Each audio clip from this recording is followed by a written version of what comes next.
Pagiging kulay dugo ng buwan? Masamang senyales nga ba? May mga naniniwala na ang blood moon ay nangangahulugang may digmaan na mangyayari, may darating na sakuna at sinasabi pa ng ilan na kinakain daw ng dragon ang buwan?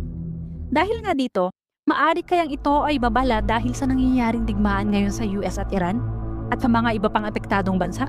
Alamin natin, ang blood moon ay nangyayari kapag may lunar eclipse.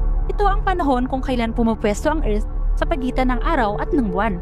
Kaya natatakpan ng anino ng Earth ang buwan. Pero kung natatakpan ito ng anino, bakit hindi tuloy ang nagiging itim buwan? Ganito ang nangyayari.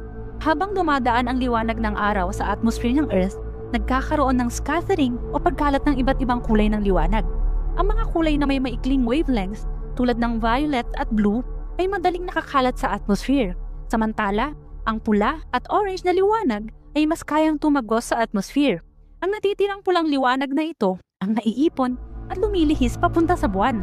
Dahil dito, ang buwan ay hindi nagiging itim, kundi nagiging mapula o parang kulay dugo. Kaya ito tinawag na blood moon. Hindi lahat ng blood moon ay parehong pula. Depende ito sa dust, pollution, at volcanic particles sa atmosphere ng Earth.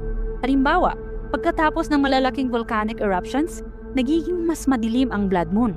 Kaya kung mas polluted ang Earth, mas madilim ang magiging kulay ng buwan.